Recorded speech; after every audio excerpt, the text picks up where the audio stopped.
Hi, welcome to the Senior Capstone Project with Siemens Electric. My name is Jacob Parker. My teammates Rainer, Ariel, Wendy, and I have been working with Siemens Electric's FSP Houston facility for the past 4 months. Now, at that facility, we have chosen to focus on the outdoor shop storage area. Now, the shop brings in parts from turbines and repairs them there, and the storage area is the storage area for a lot of work in process and necessary materials. As you can see, it's very disorganized. The forklift lane that is present here isn't really present because a forklift can't get in there. And we also have a full-size training unit here. That's a turbine that they are using for training new workers.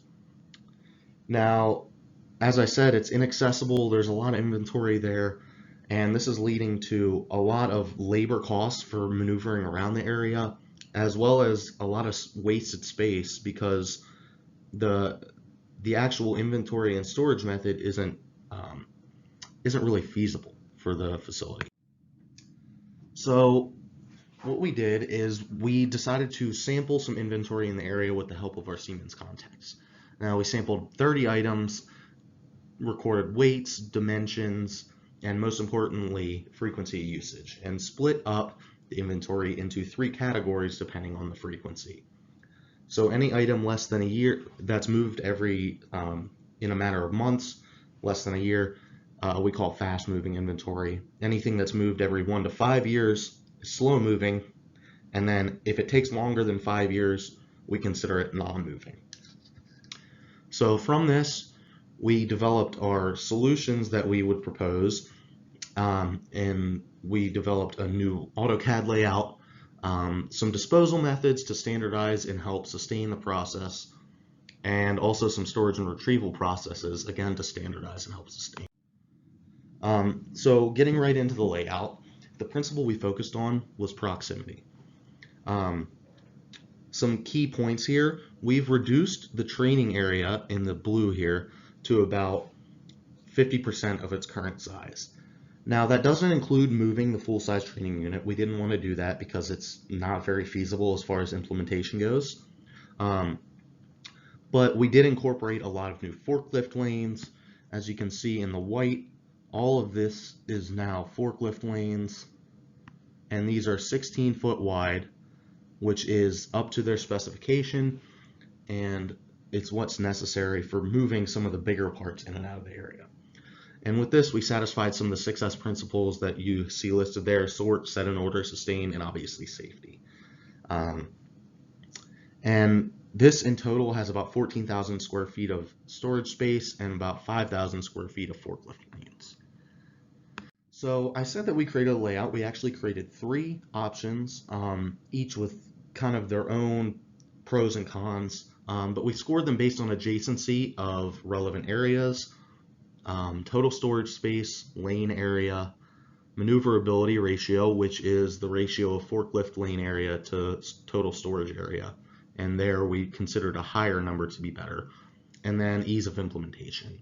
And option 2 is the one you saw on the last slide, which is what we chose to be the best.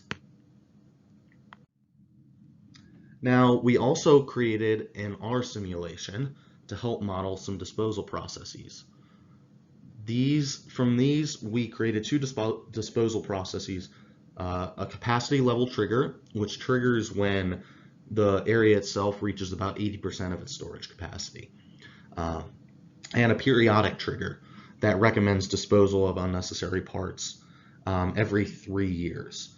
So these working in tandem, we hope, will help to standardize and sustain some of our solutions long after we're gone. And we also toyed around with the idea of an improved periodic trigger that included a 7-year MACRS depreciation, where if an item has depreciated to a certain amount of its initial value, we recommend disposal of it. And then finally, we also implemented or are recommending implementation of some new storage and retrieval methods.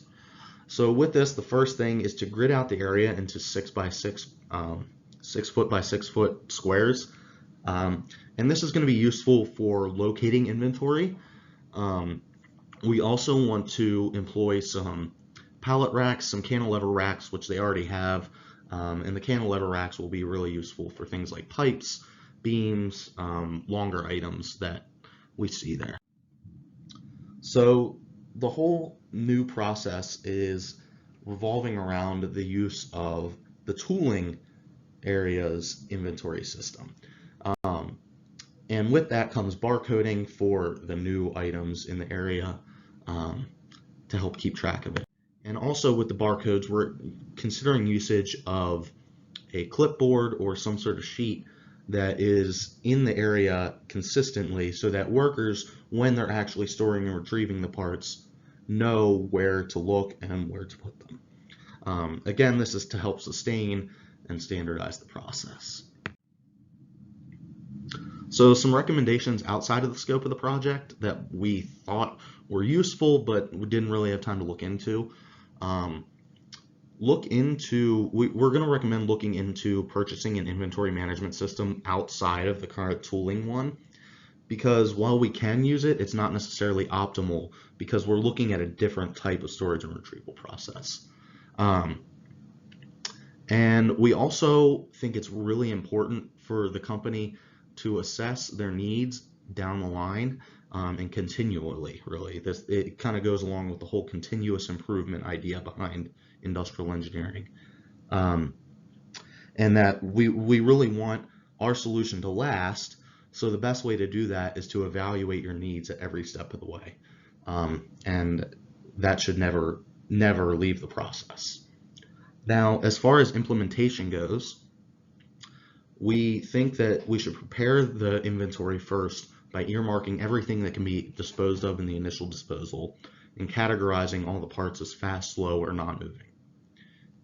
We also think that removing inventory from the area should be the next step on the first day of implementation.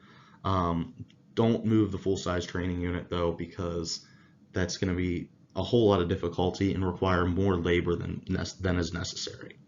After all the inventory is removed, mark out the area according to the dimensions we specified, and then finally place back your pallet racks and cantilever racks and all of your inventory in the appropriate areas. So as far as cost goes, you can see that most of the upfront costs are in pallet racks, cantilever racks, barcoding, labor for implementation. These are all really upfront costs that manifest in about $4,500. But the benefits, some tangible benefits, are space savings, really solving the problems that we saw in the problem statement, as well as some intangible benefits like ease of expansion in the future, ability to rent out more space to customers, and customer goodwill for taking their jobs. And as you can see, that's our estimate for the total benefit, and it far outweighs the costs, especially in the long run. As far as results go, based on our estimates, we saved about 32% of space, 25% of inventory costs due to disposal methods, and about 75% of flow and time savings maneuvering around in storage and retrieval in the area. Next steps, we have a meeting with our Siemens contacts next Monday, the 29th, and in that meeting we'll present our deliverables to Siemens, and they will take our files and our data and hopefully implement it in a timely manner. We would also like to thank all of our contacts for helping us out throughout the process. All of our Siemens people, everybody we met with in our visit there, and also our pit professors and anybody else who, I'm sorry if I left you out, has helped us through this process. There's our contact info. If you have any questions, feel free to reach out, and thank you.